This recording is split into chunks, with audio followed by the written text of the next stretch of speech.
bonjour. Bienvenue à l'Info Négo CEPAC. Aujourd'hui, je m'entretiens avec Patrick Audy, responsable de la négociation. Bonjour Patrick. Bonjour Pierre-Alexandre. Donc, enfin, au niveau de la négociation CEPAC, on aurait reçu un dépôt monétaire dans les derniers jours. Qu'est-ce que tu peux nous dire de ce dépôt-là?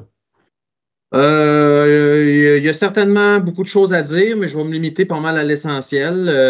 Écoutez, dépôt patronal, comment le qualifier, irrespectueux, dégradant, dégueulasse. On pourrait dire ça comme ça. Pourquoi je qualifie ça? Je vais vous donner les paramètres.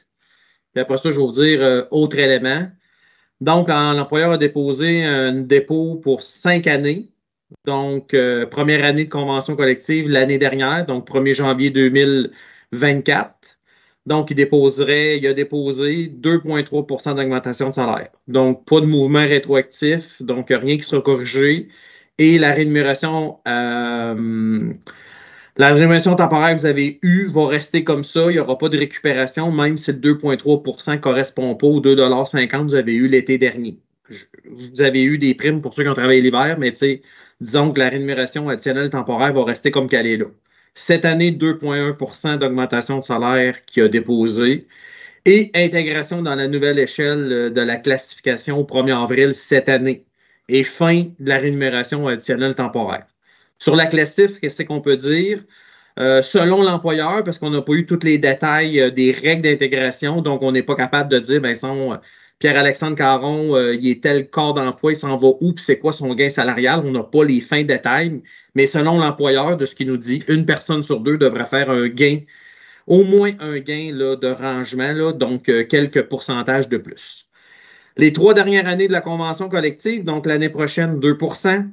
L'autre année d'après, 2% et la dernière année de la convention collective, 1%.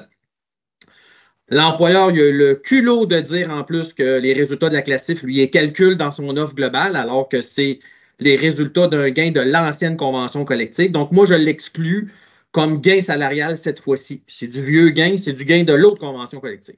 Alors, quand on regarde les paramètres que la CEPAC a déposés pour ses membres, pour ses employés, pour nos membres à la CEPAC, c'est pas compliqué là, de ce que le gouvernement a donné à ses 450 000 autres employés du secteur public parapublic.